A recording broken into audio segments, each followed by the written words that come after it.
Good morning to another. Last class లో syllabus గురించి discuss చేసాం. నెక్స్ట్ ఇప్పుడు మాట్లాడేటువంటిది జనరల్ కెమిస్ట్రీలో ఉన్నటువంటి first unit.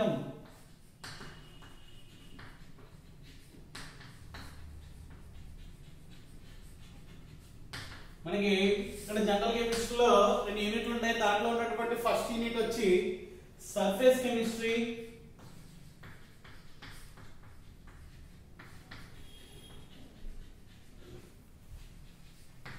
And chemical bonding అనేటువంటి యూనిట్ గురించి మాట్లాడుతున్నాను.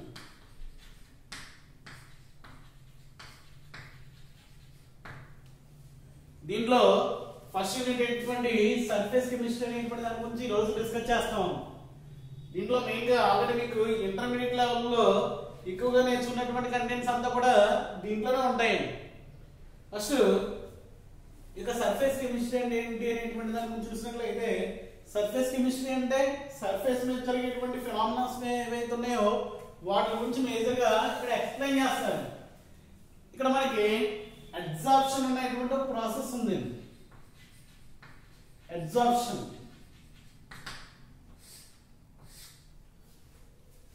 there is another word that is absorption. Here what is the difference between absorption and adsorption? Here absorption అంటే మనకి ఫస్ట్ సపోజ్ ఒక స్పాంజ్ తీసుకుని ఇక్కడ స్పాంజ్ తీసుకుని దాని మీద వాటర్ పోస్తున్నాం అనుకోండి, ఏం జరుగుతుంది? ఆ వాటర్ ఏదైతుందో ఈ స్పాంజ్ యొక్క ఇంటర్నల్ లేయర్స్ ఏవైతుందో దాంట్లో ఫ్లో అవుతుంది. ఇలా ఫ్లో అయ్యి ఈ రకంగా జరిగేటువంటి ఫినామినా ఏదైతుందో ఆ ఫినామినా మనం ఏమంటామంటే అబ్జార్ప్షన్ అని చెప్తాడు. అబ్జార్బ్ చేసుకుంది అనేటువంటి విషయం చెప్తాం. అదే ఇక్కడ మనం మాట్లాడేటువంటిది ఏంటంటే సర్ఫేస్ మీద జరిగేటువంటి ఫినామినాస్. అందులో అబ్జార్ప్షన్. అబ్జార్ప్షన్ అంటే ఫస్ట్ సపోజ్ ఇలాగా ఏదో ఒక సబ్స్టెన్స్ తీసుకున్నాం, దీని మీద పెయింట్ ప్లే చేసాం అనుకోండి, దీని యొక్క సర్ఫేస్ ఏదైతే ఉందో దాని మీద పెయింట్ వేసాం అనుకోండి, ఇలా జరిగేటువంటి పెయింట్ వేయడం వల్ల ఏమవుతుంది అంటే ఆ యొక్క ప్రాసెస్ అనేటువంటిది ఎక్కడ మాత్రమే జరుగుతుంది? Only surface of the substance, not the bulk of the layer. ఆ యొక్క ఫినామినా అనేటువంటిది ఎక్కడ జరుగుతుంది అంటే ఓన్లీ దాని యొక్క ఉపరితలం మీద మాత్రమే జరుగుతుంది. ఇలా ఉపరితలం మీద మాత్రమే జరిగేటువంటి ఫినామినా ఏదైతే ఉందో ఆ ఫినామినాని మనం ఏమంటాం అంటే అబ్జార్ప్షన్ అంటాం. ఏంటి అబ్జార్ప్షన్ అనేటువంటి ఒక డెఫినేషన్ వైజ్ లో మాట్లాడినట్లయితే, absorption is a physical process in which accumulation of the substance rather than the bulk of the layers only on the surface of the substance is called absorption అని చెప్తారండి. Absorption అంటే అర్థం ఏంటంటే ఒక compound అనేటువంటిది ఒక సబ్స్టెన్స్ మీద దాని యొక్క ఉపరితలం మీద మాత్రమే ప్లేస్ అయినట్లయితే అటువంటి ఫినామినా ఏదైతే ఉందో ఆ ఫినామినాని మనం ఏమంటాం అంటే అబ్జార్ప్షన్ ప్రాసెస్ అని చెప్తాడు. Here the definition of the absorption is accumulation of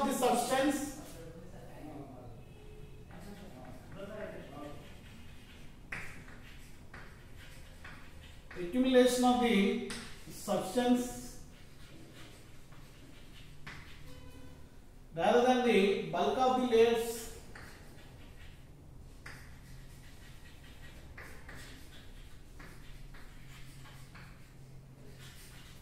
the layers of the substance,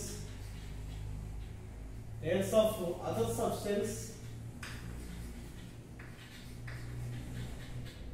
accumulation of the substance rather than the bulk of the layers of the other substance is called adsorption.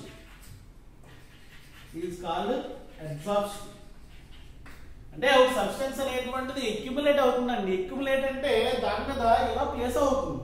ఎలాగా లోపల పొరలో కాకుండా only surface మీద మాత్రమే జరిగినట్లయితే అటువంటి phenomena ఏదైతే ఉందో that process is called absorption అని చెప్తాడు. ఇక్కడ అబ్జార్ప్షన్ మీద 2 విషయాలు ఉంటాయండి. ఏదైతే వచ్చి అక్యుములేట్ అవుతుందో that substance is called absorbed. ఏదైతే అబ్జార్బ్ చేసుకుంటుందో దట్ ఈస్ కాల్డ్ అబ్జార్బెంట్. ఏదైతే మనకి వచ్చి అబ్జార్బ్ అవుతుందో దాన్ని ఏమో అబ్జార్బెంట్ అంటాం, ఏదైతే దాన్ని అబ్జార్బ్ చేసుకుంటుందో దాన్ని ఏమంటాం అంటే ఇక్కడ అబ్జార్బెంట్ అంటాం. ఫస్ట్ సపోజ్ ఒక వాల్ తీసుకున్నట్లయితే ఆ వాల్ మీద మనం వేసినటువంటి పెయింట్ ఏదైతుందో అది ఏమవుతుందంటే ఇది అబ్జార్బెంట్ అవుతుంది, ఆ వాల్ అనేటువంటిది ఏమవుతుందంటే అబ్జార్బెంట్ అవుతుంది. ఇలా సర్ఫేస్ మీద మాత్రమే జరిగేటువంటి ఫినామినా అబ్జార్ప్షన్. ఇక్కడ అబ్జార్ప్షన్ అనేటువంటిది రెండు రకాలు, అవి ఏంటనేటువంటి చూద్దాం.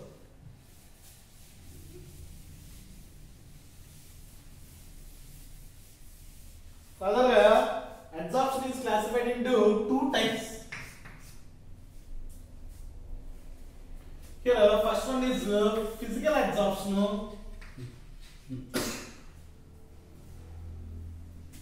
and second one is chemical absorption.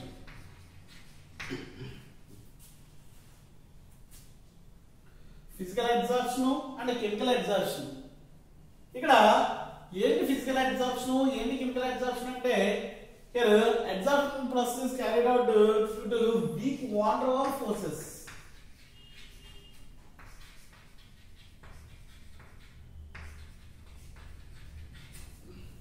Week van der wall forces ద్వారా జరిగినట్లయితే అటువంటి ప్రాసెస్ ఏదైతుందో దాన్ని ఏమంటాం అంటే ఫిజికల్ అబ్జార్ప్షన్ అని చెప్తాం. అదే కెమికల్ అబ్జార్ప్షన్ అంటే absorption process is carried out due to chemical forces.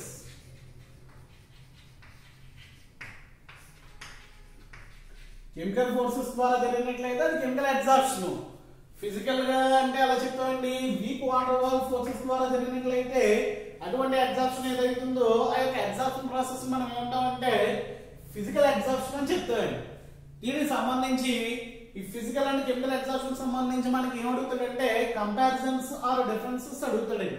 Comparison అని ఎందుకంటామంటే కొన్ని పాయింట్లు ఎలా ఉంటాయంటే రెండింటికి కూడా కామన్ గా ఉంటాయి, కొన్ని పాయింట్లు ఎలా ఉంటాయంటే ఒకదాన్ని కూడా అపోజ్ చేసినట్టు ఉంటాయి. దీనికి సంబంధించి ఒక 8 పాయింట్స్ ఉంటాయండి. ఏంటి ఆ ఫిజికల్ అండ్ కెమికల్ అబ్జార్ప్షన్ కి ఆ 8 పాయింట్స్ చెప్తాను ఖచ్చితంగా. మీకు మెటీరియల్ లేదు కాబట్టి వచ్చే వరకు కూడా దీన్ని నోట్స్ రాసుకోండి. ఆ 8 పాయింట్స్ ఏంటంటే ఏంటైతే ఉందో దాని గురించి మాట్లాడతాం.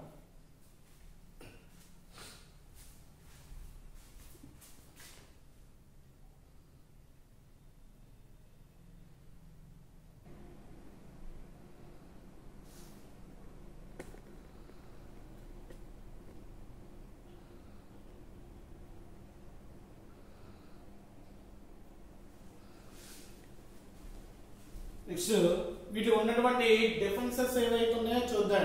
ఇలా physical absorption and chemical absorption. Physical absorption is also called ఫిజిసార్ప్షన్.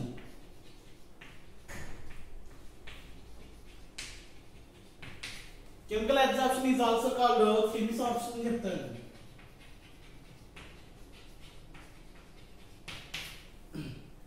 and first point వచ్చి it is arises due to weak van der Waals forces. దాని డెఫినేషన్ లోనే మనం మాట్లాడాం. ఇది ఎందువల్ల అరైజ్ అవుతుంది అంటే దానిలో పెరిగేటువంటి weak van der wall forces ఏవైతే ఉన్నాయో అందువల్ల ఫిజికల్ అబ్జార్ప్షన్ అనేటువంటి జరుగుతుంది. ఇది ఎందుకు జరుగుతుంది? Due to chemical bond formation అని చెప్పాం. తర్వాత దీనిలో ఉన్నటువంటి second point it is not specific in nature అండి.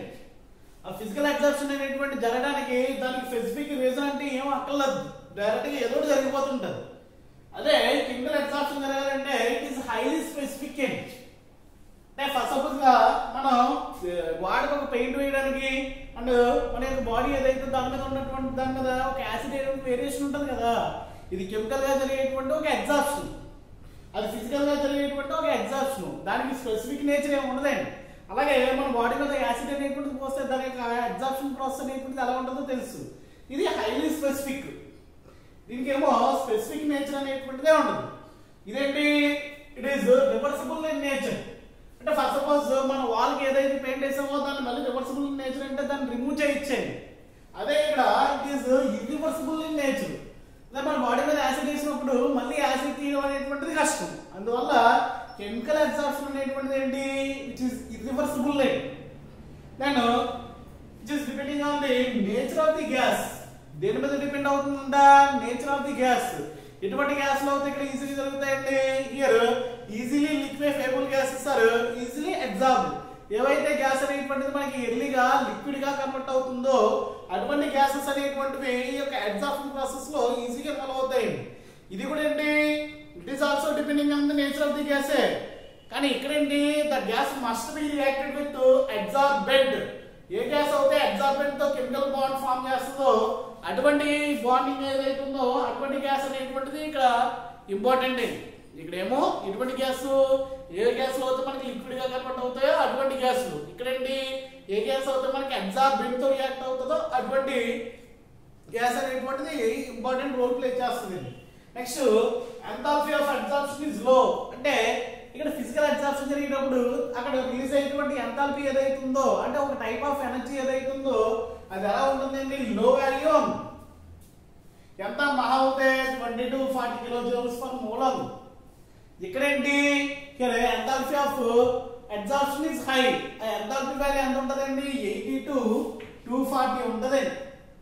ఇక్కడేమో ఎంథాల్పీ అనేటువంటిది లోగా ఉంటది. ఇక్కడ చూసినట్లయితే ఎంథాల్పీ అనేటువంటిది 80 to 240 ఉండడం జరుగుతుంది. నెక్స్ట్, ఇక్కడ లో టెంపరేచర్ అనేటువంటిది ఫేవరబుల్ అండి. లో టెంపరేచర్ అంటే దీని అర్థం ఏంటి, it is decreases with increase in the temperature. లో టెంపరేచర్ ఫేవరబుల్ అంటే తక్కువ టెంపరేచర్ లో ఇది ఫేవరబుల్. నువ్వు టెంపరేచర్ ఇంక్రీజ్ చేస్తే అవుతుంది, that adsorption process is decrease. Increase the temperature, adsorption process is decrease. అంటే ఇది టెంపరేచర్ ఎలా ఉన్నట్లయితే రెసిప్రోకల్ గా ఉంది. లో టెంపరేచర్ దగ్గర బాగా జరుగుతుంది అంటున్నారండి. అంటే హై టెంపరేచర్ అంటే టెంపరేచర్ పెంచితే దీని అర్థం ఏంటి, ఈ యొక్క అడ్జార్ప్షన్ ప్రాసెస్ అనేటువంటిది ఏమవుతుందంటే డౌన్ అయిపోతుంది. హియర్ లో temperature is favourable. That means it decreases with increase of the temperature. Here high temperature is favorable. High temperature favorable అంటే which is directly proportional in temperature ki. That means here increases with increase in the temperature. ఈ process అనేటువంటిది temperature తో పాటు పెరుగుతుంది. ఈ process అనేటువంటిది temperature తగ్గిస్తే అదే టెంపరేచర్ పెంచితే ఈ ప్రాసెస్ అనేటువంటిది తగ్గుతుంది. తర్వాత no appreciable activation energy is needed. Activation energy అంటే మనకు తెలిసేయండి, సమ్ ఓల్డ్ బాండ్స్ అనేటువంటి బ్రేక్ అయ్యి న్యూ బాండ్ ఫార్మేషన్ అవడానికి మనకు ఎంత అయితే యాక్టివేషన్ ఎనర్జీ కావాలో ఆ ఎనర్జీ మనం ఏమంటాం, యాక్టివేషన్ ఎనర్జీ అని చెప్పుకున్నాం. ఆ యాక్టివేషన్ ఎనర్జీ అనేటువంటిది అప్రిషియబుల్ గా ఉండవలసినటువంటి అవసరం లేదు. ఇక్కడేంటి, కెమికల్ బాండింగ్ జరగాలి అంటే మధ్య ఉండాలి. అప్రిషియబుల్ యాక్టివేషన్ ఎనర్జీ అంటే హై యాక్టివేషన్ ఎనర్జీ అనేటువంటిది నీడ్ అవుతుంది. ఇంకా ఈ రెండింటికి కూడా ఈ యొక్క 8th పాయింట్ ఏదైతే ఉందో ఆ రెండింటికి కూడా కామన్ అండి. ఎందువల్ల అంటే it is depending on the surface area. The process is increased with the increase of the surface area. అంటే అబ్జార్ప్షన్ ప్రాసెస్ నువ్వు ఎంత తీసుకున్నావు అనుకో అంతే జరుగుతుంది. Maybe physical absorption are chemical absorption ఎంత తీసుకున్నావు అనుకో ఏం జరుగుతుంది, ఎంత జరుగుతుంది అంటే నువ్వు తీసుకునేటువంటి సర్ఫేస్ ఏరియాని బట్టి. ఫస్ట్ సపోజ్ ఈ బోర్డు తీసుకున్నావు, ఈ వాల్ తీసుకున్నావు, ఈ బోర్డు మీద ఫిజికల్ అబ్జార్ప్షన్ ఎంత జరగాలో అంత జరుగుతుంది, ఆ వాల్ మీద ఫిజికల్ అబ్జార్ప్షన్ ఎంత జరగాలో అంత జరుగుతుంది. అంటే ఏంటి, ఈ యొక్క సర్ఫేస్ ఏరియాని బట్టి మేబీ ఫిజికల్ అబ్జార్ప్షన్ అవ్వచ్చు ఆ కెమికల్ అబ్జార్ప్షన్ అవ్వచ్చు, రెండు కూడా డిపెండ్ అయి ఉంటాయి. Then it result into multi molecular layer. First suppose మనకి బెస్ట్ ఎగ్జాంపుల్ ఫిజికల్ గా మామిడి తాండ చూస్తాం అనుకోండి, అది లేయర్ కింద ఉంటుంది. అదే ఇక్కడ కెమికల్ అబ్జార్ప్షన్ సంబంధించి మాట్లాడినట్లయితే which is a unimolecular layer. Acid అనేటువంటి పోసిన తర్వాత దీన్ని పొరలపల్లగా ఏమి ఉండదండి, ఒకటే పొర కింద ఉంటుంది. ఇక్కడ ఫిజికల్ అబ్జార్ప్షన్ అనేటువంటిది మల్టీగా జరుగుతుంది, మల్టీ మాలిక్యులర్ ప్రాసెస్ కింద తీసుకోవచ్చు. ఇక్కడ కెమికల్ ప్రాసెస్ ఏదైతే ఉందో అది ఎలా ఉంటుంది అంటే యూనిక్ కింద ఉంటుంది. ఇది వచ్చి ఫిజికల్ అండ్ కెమికల్ అబ్జార్ప్షన్ సంబంధించినటువంటి పాయింట్స్ ఏవైతే ఉన్నాయో ఆ పాయింట్స్ యొక్క ఎక్స్ప్లెనేషన్ చాలా చాలా ఇంపార్టెంట్ వచ్చును. What is absorption, how it is classified and right the difference between that అన్నాడు అనుకోండి. అబ్జార్ప్షన్ డెఫినిషన్ ఏదో అబ్జార్ప్షన్ అంటే చెప్పాం కదా, accumulation of the substance rather than the bulk of the layers of the substance is called absorption. Here depending on the mechanism absorptions are classified into two types. One is physical absorption, another one is chemical absorption. Here physical absorption is also called physisorption, chemical absorption is called chemisorption. ఇక్కడ ఇది దేని వల్ల జరుగుతుంది, దేని వల్ల జరుగుతుంది అనేటువంటి విషయం మాట్లాడాము.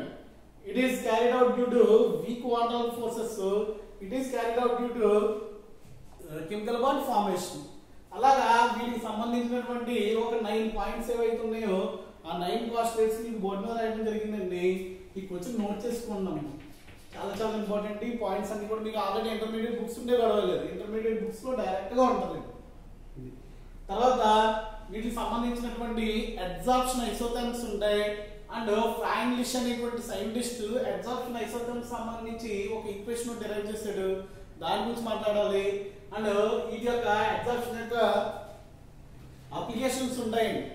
దేంట్లో యూజ్ అవుతుంది అనేటువంటి విషయాలు ఏవైతే ఉన్నాయో వాటి గురించి డిస్కస్ చేసినట్లయితే ఈ యొక్క అబ్జార్ప్షన్ అనేటువంటి కంటెంట్ అనేటువంటి కంప్లీట్ అవుతుంది.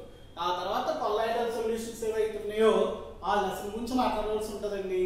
అది రేపు క్లాస్ లో చూద్దాం. ఇది మాత్రం నోట్ చేసుకుందాం.